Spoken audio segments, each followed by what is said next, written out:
Battle de ce soir, faut-il limiter les gains des plus riches? Avec Manon Aubry, Dominique Lyon, Éric Brunet et Erwan Tison.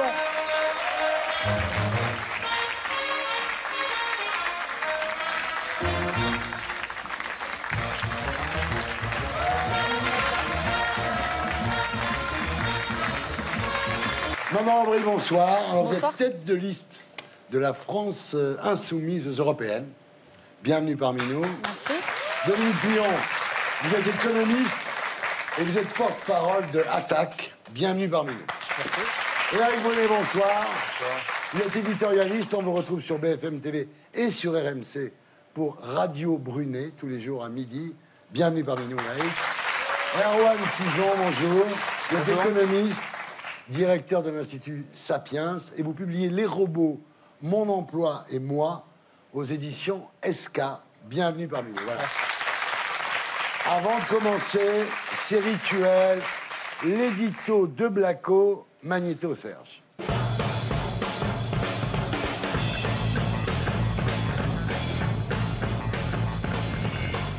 L'an dernier, Macron avait déjà invité les grands patrons du monde entier à Versailles. I want France to be a startup nation.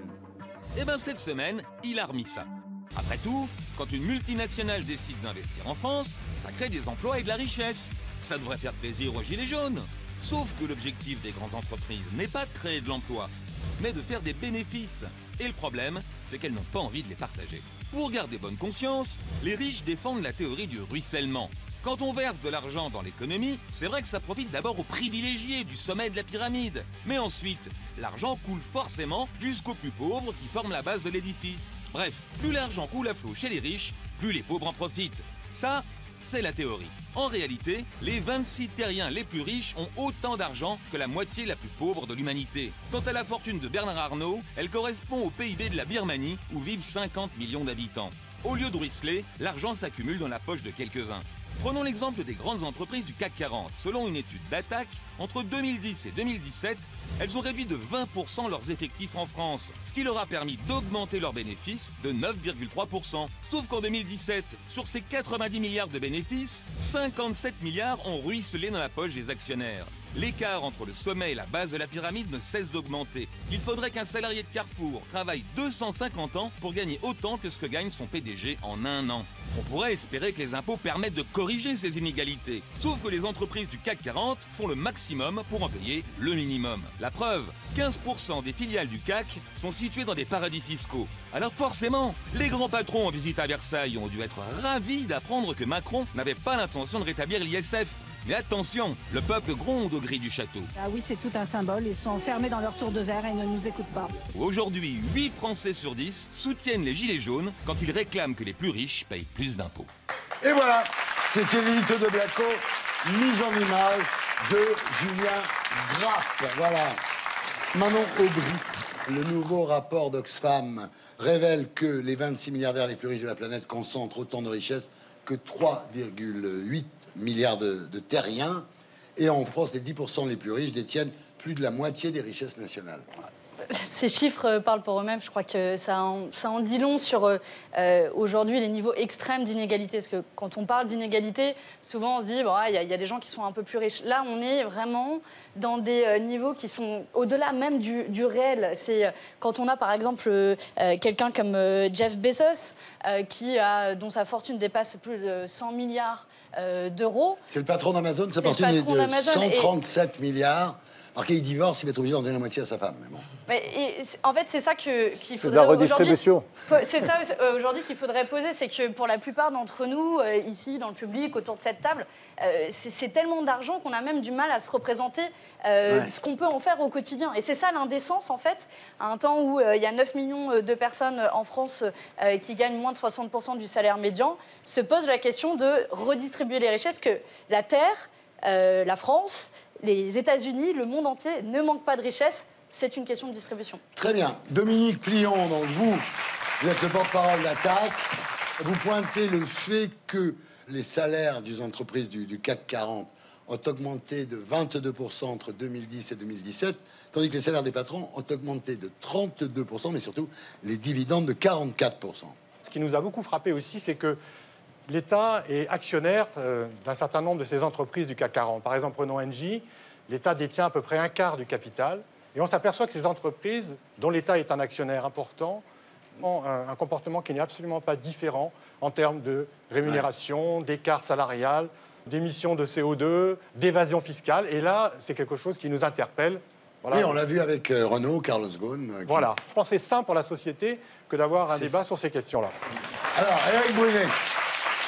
Alors, pour vous, Oxfam et Attac sont des organismes politisés, en fait, dont les chiffres sont quand même un peu biaisés, non? Mais c'est-à-dire qu'il y ait des riches et des pauvres et des écarts considérables qui choquent, c'est une réalité, mais enfin, c'est une banalité. Et on a de façon assez régulière, en revanche, des gens... Vous savez, vilipender les riches, ça coûte pas cher et ça rapporte gros sur le plan électoral. Alors oui, bien évidemment, il y a des injustices. Quand on a du mal à boucler ses fins de mois, bien évidemment, quand on voit des chiffres, Bernard Arnault, etc., on se dit, mon Dieu! Sauf que Bernard Arnault, il se trouve que les taxes, les impôts, les cotisations qu'il paye chaque année, LVMH 2018, c'est 2,4 milliards. Donc c'est à peu près le budget du ministère de la Culture en France, qui est de 2,7 milliards. Donc moi, de façon assez pragmatique, j'ai plutôt envie de dire, les riches, cajolons-les pour qu'ils restent, pour qu'ils continuent à payer des impôts. Les entreprises françaises paient 70 milliards d'impôts de plus que les entreprises allemandes. Donc quelque part, quand même... pas que de l'évasion fiscale chez les riches. L'impôt sur les sociétés, c'est à peine une trentaine de milliards d'euros par an. D'accord, je me méfie de vos chiffres. Je me méfie beaucoup de chiffres. Ça, c'est les chiffres du ministère de l'économie. Donc, vous pouvez douter du ministère de l'économie. En tout cas, ce que je veux dire, c'est que moi, je fais extrêmement gaffe à ça, d'autant qu'aujourd'hui, les comportements des riches sont parfois vertueux. Regardez, moi, je suis admiratif de ce que fait Bill Gates. Bon, c'est un Américain, mais en Afrique, la fondation Bill Gates, 50 milliards de dollars. Moi, je connais bien l'Afrique. J'étais cette année au Botswana, au Mozambique, en Afrique du Sud, au Sénégal. Je peux vous dire que, par exemple, le sida, qui était un problème insoluble il y a quelques années, est en train d'être résolu, pas grâce à l'argent des Européens, pas grâce à l'argent de ces ultra-milliardaires. Alors, Erwan Tison, donc vous en avez marre de cette stigmatisation des riches en France. Vous dites que la moitié des recettes de l'impôt est acquittée par 2% des contribuables les plus riches. C'est la réalité. Quand on regarde en France, on a les plus riches, les 20% les plus riches qui s'acquittent de plus de 100 milliards de recettes fiscales, hors cotisation et hors tout ce qui est prélevé directement sur le salaire. Donc effectivement, il y a ce tropisme en France anti-riche. Alors peut-être qu'il y a aussi un problème, on confond surtout richesse et capital. Ouais. La richesse, parce qu'effectivement, c'est aller manger une entrecôte avec des feuilles dorées, c'est agiter des gyroboames sur des yachts, ça d'accord, c'est pas des comportements vertueux. Mais au final, quelqu'un comme Jeff Bezos, alors 137 milliards de dollars, c'est pas ce qu'il a dans sa poche, c'est la valorisation de son entreprise. Si demain il y a un crack, il vaudra plus rien et il sera sur la paille. Le problème, c'est que ce mec-là, sa fortune, il la doit qu'à lui. Il a emprunté 200 000 $ à ses parents qui ont hypothéqué sa maison et en 20 ans, qu'on le veuille ou non, il a révolutionné quelque part le monde et la grande distribution. Facebook, c'est pareil. Mark Zuckerberg, il est ultra milliardaire également, mais c'est quelqu'un qui a profondément peut-être en train de transformer l'humanité. Donc ces gens-là n'ont pas volé quelque part leur richesse. Donc il y a quand même une différence entre... Et ils sont devenus milliardaires en une génération. Ça, c'est extraordinaire. Exactement, moins de 10 ans. Quand la fortune n'est pas vraiment dynastique, quand on voit des mecs qui sont pauvres, qui ne parlent pas forcément anglais, américain ou français, si on se transpose, et qui, en quelques années, deviennent riches, et qui, en plus, ont des comportements vertueux, pas tous, mais pour certains d'entre eux, on se dit, bon sang, c'est génial. Le problème, c'est cette idée quand même très française de la distribution. C'est comme s'il y avait une espèce de grand camembert et qu'on prenait des portions ou un gâteau, pour ceux qui préfèrent le sucré, on prend des portions. Camembert ou gâteau gâteau au camembert, et qu'on distribuait comme ça. Malheureusement, nous avons des mécanismes correctifs. Ça s'appelle l'impôt sur le revenu, etc. Et beaucoup de gens disent finalement... Pour les plus riches, s'affranchissent. C'est ça aussi le problème. Vous avez cité c'est absolument pas vrai. LVMH et Bernard Arnault qui s'est fait quand même épingler, vous pouvez le reconnaître, pour pratique d'évasion fiscale. C'est pas les plus riches qui s'affranchissent, c'est les super riches. Sont les... dont les font plus riches, partie. les plus riches, franchement, rien ne me fait plus mal. Moi, je viens d'un milieu modeste. Mes parents n'ont pas le bac, je ne vais pas vous raconter ma vie. Je suis un pur produit de, comment on dit, de l'ascenseur social, méritocratie. Enfin, je n'ai pas mérité grand-chose. Je me suis tapé 25 ans à France 3 Régions, je peux vous dire. Bon, tout va bien. Mais ce que je veux dire par là, c'est que je suis un peu outré lorsque j'entends les gens parler de l'injustice fiscale française. Nous sommes... D'abord, le pays le plus taxé du monde, ça, je crois que tout le monde a bien compris. Non, alors, ça, excusez-moi, parce que... Non, je vais terminer. C'est faux. Nous sommes le pays... Et par ailleurs, je ne sais plus où je voulais en venir. Oui, beaucoup de gens sont persuadés que nous sommes le pays de l'injustice fiscale. Mais rien n'est plus faux. Franchement, la fiscalité française n'est probablement pas très juste, mais je vous assure que c'est la plus redistributive du monde. On est 1% de la population française, mondiale, pardon, nous les Français, 1% du monde, et on paie, selon les think tanks, entre 8, 9, 10, 12, 13% de la dépense sociale du monde. Donc on est un pays, franchement, pour les contribuables, merci les contribuables français. Monsieur, on ne peut pas vous laisser dire ça, parce que les impôts qui sont les plus payés en France et qui ramènent le plus d'argent, on l'oublie souvent, il faut le redire. Et là, c'est la TVA et la CSG. Et vous le dites tout le temps. Et donc, on est d'accord. Juste une question. Disons, en 2018, la plus grosse hausse du pouvoir d'achat depuis 15 ans. Ouais, c'est pas moi qui le dis, c'est l'INSEE. Mais en fait, ça, les gens. Mais oui, mais pourquoi? Parce que les gens ne savent pas. Le problème, c'est qu'il y a le pouvoir d'achat, c'est comme la température, il y a le ressenti et le réel. Et le problème, c'est que vous avez des organismes, alors je ne veux pas taper, parce que vous n'êtes pas les seuls à faire ce fonds de commerce-là, mais vous avez des organismes qui, pour exister ou par idéologie, parce que vous êtes anticapitaliste, c'est votre droit le plus strict, vont nous montrer une vision tronquée de la vie. Donc en fait, vont marteler des vérités qui sont fausses. Vous savez que moi, j'ai lu les 114 pages du rapport Oxfam, vous savez que si on applique la même méthodologie, une personne qui gagne le SMIC en France, il fait partie des 2% les plus riches au monde. Donc, dans ces cas-là, les 98 autres % de la planète seraient tout à fait légitimes pour dire, lui, le mec qui est au SMIC, là, il faut absolument lui faire payer parce qu'il est beaucoup plus riche que nous. Il faut que ça ruisselle aussi sur nous, pour reprendre un peu. Donc, les chiffres, on peut leur faire dire tout et n'importe quoi. Le problème, c'est qu'on nous fait croire qu'en fait, la France est devenue le Venezuela ou en fait un pays du tiers-monde ou tout simplement un pays où on vivrait très très mal. C'est faux. La redistribution en France, il faut savoir qu'on a les écarts de salaire qui sont les plus élevés avant redistribution. C'est de l'ordre de 1 à 22. Vous dites que la France est championne du monde de la redistribution. De l'OCDE, oui. On a des écarts de salaire primaire, donc c'est-à-dire que vous donne en gros directement votre employeur, qui sont très inégalitaires. On est aux alentours à peu près de ce qui se fait aux États-Unis. Mais après redistribution... On est dans un rapport de 1 à 22. De 1 à 22. Avant impôt. Et on tombe de 1 à 7 entre les 10% les plus riches et les 10% les plus pauvres. Ça, c'est intéressant. On est de 1 à 22. Exactement. Et après l'impôt, on est de 1 à 7. 1 à 7. Donc on est dans un pays... Donc... Non, mais ça, vous entendez ça quand même? Alors, c'est vrai que c'est assez fatigant que de voir autour d'un plateau, parce que, je sais pas, vous portez une veste de costume et vous êtes économiste, vous dites ça c'est faux et vous balayez tout d'un revers de la main. Je pense qu'on va avoir des points d'accord. On a des points d'accord pour dire que l'impôt en France est principalement collecté à travers la TVA et la CSG. Les recettes de la TVA ont augmenté de 73% en 20 ans, celles de la CSG de 6,7% en 20 ans. Vous êtes d'accord pour dire que ces impôts sont en plus forte proportion des revenus payés par les ménages les plus pauvres? Excusez-moi. Là, on passe à l'autre partie du débat, c'est-à-dire les solutions. Alors, est-ce que vous croyez vraiment que rétablir l'ISF, ça va régler tous les problèmes? Est-ce que c'est pas une espèce de totem pour vous? Oui, c'est devenu un symbole. La grande erreur du président actuel, c'est d'avoir, dès le début de son quinquennat, sous la pression d'ailleurs de ses alliés, parce que lui voulait le faire plus tard. Vous savez pourquoi? On a demandé un jour à Macron, pourquoi vous avez supprimé l'ISF? Il a dit, parce qu'autour de moi, tout le monde me le demandait. Voilà. Sauf qu'il faut voir qui il a. Vous savez évidemment, autour de lui, il a que des gens, bah oui. Mais vous savez qu'il y a des mesures symboliques qui sont très importantes et qui pèsent beaucoup dans un débat public, mais aussi pour une population, pour un peuple. Oui. Donc aujourd'hui, si c'est devenu un symbole, je pense que c'est aussi... Mais attendez, Dominique, est-ce que ça va... Honnêtement, moi je défends pas l'ISF, Macron, mais est-ce que ça va pas nous coûter plus que ce que ça va nous rapporter? Parce que c'est un symbole pour les Gilets jaunes et pour vous, mais c'est un symbole aussi pour les investisseurs étrangers. Est-ce que je peux vous répondre sur ce point-là? Parce que l'exil fiscal, il était à peu près mesuré, hein, on le mesurait, il existait, hein, il existe, il ne faut pas le dénier, je ne le dénie pas. C'était à peu près 270 millions par an, c'est 0,2% de l'ISF. Donc, pour récupérer et se dire, pour cajoler ces 270 millions et ces quelques personnes qui payaient l'ISF, on accepte de perdre 3 à 4 milliards d'euros par an. Que rapportait l'ISF? Et vous dites c'est un état d'esprit, Manon. Vous dites c'est un totem. Vous dites c'est un totem. Mais avec ces 3 à 4 milliards d'euros par an, on peut faire fonctionner 150 hôpitaux par an. L'argent, il est les 80 milliards. Les 80 milliards de fraude fiscale. C'est beaucoup plus important que les 4 milliards d'impôts sur... On est bien d'accord. Et sur les solutions, il faut aller au-delà de la question de l'ISF. Il faut poser quel rôle doit jouer l'impôt dans la redistribution des richesses. Et je vous le disais, les tendances sur lesquelles on s'est accordé, c'est qu'aujourd'hui, les impôts injustes augmentent. Il faut cesser la hausse de ces impôts injustes et augmenter les impôts justes pour qu'ils jouent véritablement leur rôle de redistribution des richesses. Éric, Moi, j'adore les gens qui disent il faut, je parle pas de vous, hein, il faut une fiscalité européenne, il faut tout revoir. Il n'y aura jamais rien d'européen. Si jamais un jour il y a une fiscalité européenne, vous imaginez que pour nous, Français, ça va être une claque énorme, parce qu'il n'y a pas un peuple européen qui acceptera l'hallucinante et folle fiscalité française. Il y a peut-être des paradis fiscaux en Europe, mais il y a un enfer fiscal, c'est la France. Alors, la question de l'ISF, elle est très importante.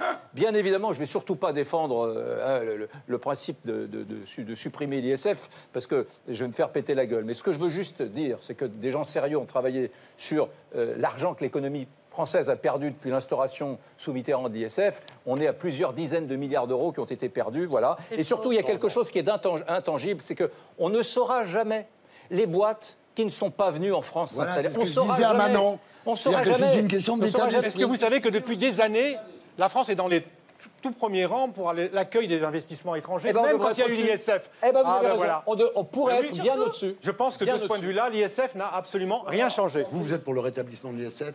Mais pour une refonte plus générale du système fiscal. Je pense qu'il faut aller au-delà. Par exemple, refonder l'impôt sur le revenu avec 14 tranches, comme à l'origine où il a été créé, plutôt que 5 tranches, pour le rendre plus progressif. Ça fait partie des réformes qu'il faut avoir. Rebaisser encore le taux de TVA pour les produits de première nécessité pour les plus pauvres. Voilà, je pense qu'il faut penser l'ISF dans sa globalité du système fiscal, plutôt que de faire des petits pansements ci et là. C'est clair. Alors, deuxième point, faut-il plafonner le salaire des patrons?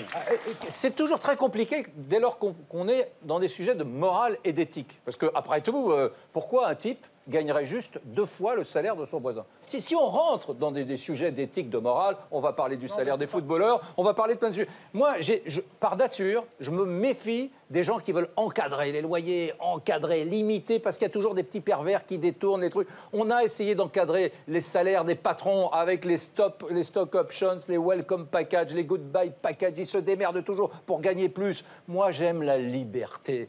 Alors, parfois, c'est indécent. La liberté du renard dans le poulailler. Mais non, mais c'est vrai qu'on n'est pas fait... C'est insupportable de voir une Ferrari rouge côtoyer dans un quartier... Une Ferrari verte. Des bagnoles. C'est vrai, mais en même temps, encadrer, soviétiser la société, ça n'est pas une solution. Non, mais attendez, éliminons les raisonnements moraux, je suis d'accord avec vous. Mais par contre, en tant qu'économiste, je peux vous dire qu'il n'y a aucune justification économique à des écarts de salaire aussi importants que l'on constate aujourd'hui. Je suis d'accord avec vous. Vous êtes d'accord? Donc, c'est important de créer une situation dans laquelle ce genre d'écart soit supprimé. Je citerai, dans le précédent quinquennat, il y a eu une tentative du président, il y a eu une mesure qui a été prise en 2012 pour les dirigeants des grandes entreprises publiques. C'était déjà de 1 à 20. D'accord? Eh bien, ça, c'est une mesure intéressante. Mais trouver plus de patrons pour diriger les entreprises publiques. C'est le problème, vous le connaissez. Voilà. Vous savez combien de temps on a mis à Air France pour trouver un patron? On a mis très longtemps. Pourquoi? Alors que Air France, c'est marqué dessus, hein. Enfin, c'est une maison France. Pourquoi est-ce qu'on a mis du temps? Parce qu'aux États-Unis, ils sont payés plus de 10 fois plus. Ben Smith, on a dû lui demander quand même de réduire largement son salaire pour venir faire. Quand vous regardez combien coûte, et Ben Smith, c'est un vrai capitaine d'industrie qui a fait ses preuves dedans. À lui de faire ses preuves. Déjà, chez Air France, il a commencé à régler le problème. Déjà, il a trouvé un accord. Il a trouvé un accord avec le CNTR. On lui a pas arraché sa chemise à lui. Encore. Hein. Quand vous regardez combien coûte Ben Smith à tous ses salariés, il coûte environ 20 € par salarié, par an. Est-ce que quelque part, c'est pas le prix que peut payer chaque salarié pour être sûr d'avoir un bon patron qui, sur son nom... Non, mais il y a eu un impact sur les plateaux repas. Laissez-moi finir. Qui, sur son nom, justement, arrive à apporter une certaine stabilité au niveau international et fait en sorte que l'entreprise peut récupérer d'autres capitaux. Donc, OK. Point suivant, parce que ça, quand même, c'est l'optimisation fiscale. C'est-à-dire qu'il y a quand même des paradis fiscaux dans tous les sens. Et ce qui est le pire de tout, c'est que Juncker, qui était le patron de l'Europe, était aussi le patron du Luxembourg, qui est le plus grand paradis fiscal d'Europe. Donc là, je comprends les gilets jaunes. C'est-à-dire qu'à partir du moment où le mec qui dirige l'Europe est le patron d'un paradis fiscal, c'est insupportable. Ouais. Et surtout, si je peux... Parce que sur l'évasion fiscale, il faut bien poser les termes du débat. Et si aujourd'hui, il y a une révolte contre l'impôt en France, c'est contre l'injustice fiscale. Parce que quand on est un bar au coin de la rue, on n'est pas comme Starbucks où on a des filiales dans les paradis fiscaux. Quand on est une librairie au coin de la rue, on n'est pas comme Amazon où on enregistre nos ventes au Luxembourg. Et c'est ça aujourd'hui qui sape le consentement à l'impôt. C'est le fait que les plus riches et les grandes entreprises multinationales, une minorité de gens, s'affranchissent de leurs obligations quand nous, on paye notre TVA, notre CSG, c'est plus Renault, difficile. Publicis, L'Oréal sont basés à Rotterdam. Ouais. Et moi, on m'explique que c'est l'Europe. Mais s'il suffit d'aller à Rotterdam ou en Irlande pour payer moins d'impôts, Évidemment, je comprends que ça énerve les gens. Tu vois, là, pour le coup, c'est ça énerve grave. parce que d'où est-ce que tu es quand tu parles? Tu es assis sur ton rocher et ton rocher, c'est un enfer fiscal. Depuis quand un paradis fiscal? Ça dépend des rochers. Hein. Je suis Monaco, quand même. Je suis pas là pour. La France est un enfer. Oui. Je suis pas là pour défendre. Je suis pas là pour défendre des paradis fiscaux. Mais aujourd'hui, au Luxembourg, c'est une coalition avec les socialistes qui sont au pouvoir depuis des années et des années. Enfin, c'est pas l'extrême droite ou l'extrême droite. Il y a des socialistes, voilà, des sociodémocrates qui sont au pouvoir au Luxembourg. Voilà. Est-ce que tu es déjà allé au Luxembourg? C'est un pays normal. L'Irlande, qui passe pour un paradis fiscal, va demander aux Irlandais concrètement. Alors, c'est terrible, paradis fiscal. Enfin, je veux dire, les mecs, ils ont ils sont ravis, ça leur rapporte du pognon. Ils ont volé le pognon. Ils ont volé le pognon des autres pays. C'est normal qu'ils sont Faisons comme eux. Faisons comme eux. C'est légal. Faisons comme eux. Si être paradis fiscal, être paradis fiscal, ça conduit au bonheur de la population qui vit dans ton territoire, devenons un paradis fiscal. À ce petit jeu-là, qu'est-ce qui se passe? C'est que chacun se vole les uns après les autres les impôts. Et donc, à ce rythme, plus personne ne paiera plus un euro d'impôt et on n'aura plus d'hôpitaux, on n'aura plus d'écoles. C'est ça que vous voulez? Je vous jure, un Irlandais. Les uns après les autres, les États baissent les impôts des plus riches. Résultat, nous tous nous retrouvons en payant le prix et les services publics ferment. C'est ça la conséquence. Les Allemands ne meurent pas de cancer sur le trottoir. Ils ont un service de soins et ils ont des hôpitaux meilleurs que les nôtres. Et je vous défie. Parce qu'ils ont encore des impôts. Bien sûr. Et je vous défie de me prouver qu'en Irlande, les hôpitaux sont épouvantables. Ça n'est pas vrai. Ça n'est pas vrai. L'espérance de vie en Irlande est comparable à la nôtre. La concurrence excuse-moi. Ne faites pas de pub pour l'Irlande. Non mais personne ne vous dit l'inverse. Personne ne vous dit l'inverse. Les Irlandais vivent très bien. C'est juste qu'il faut comprendre. D'où vient leur richesse? Les États, les uns après les autres, quand ils font ça, ils piquent de l'argent aux autres. Il y avait un projet de loi contre la fraude fiscale qui a été discuté en France il y a quelques mois.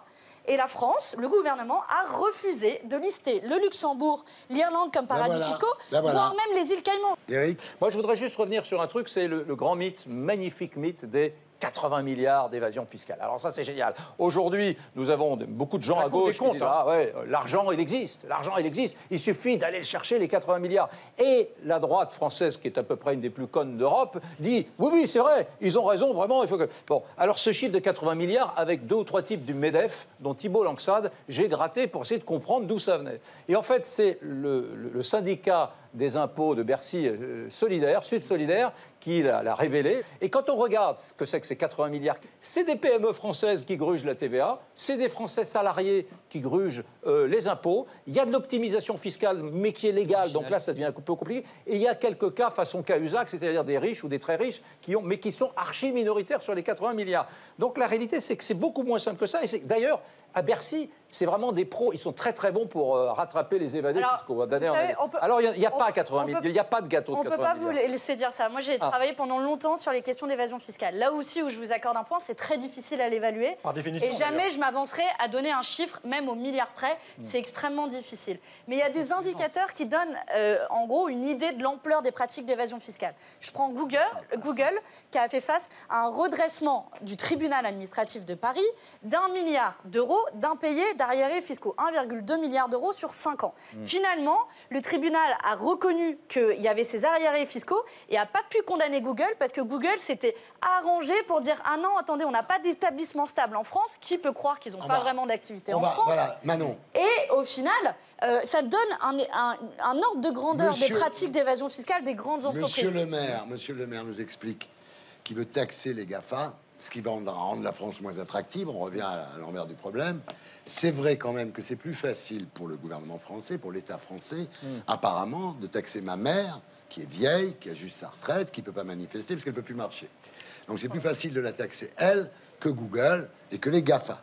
Donc ça demande un petit peu de courage de la part du gouvernement français. Ils vont y arriver. Parce que augmenter la CSG ou ne pas l'indexer, comme ils sont en train de le faire, c'est ruiner ces pauvres retraités qui ont travaillé toute leur vie, qui n'ont pas un rond, plutôt que s'attaquer aux GAFA. Et ça, moi, en tous les cas, c'est ce que je pense. Je pense que l'État français s'enorgueillirait de prendre l'argent où il est et pas chez ma mère. Salut, Marc.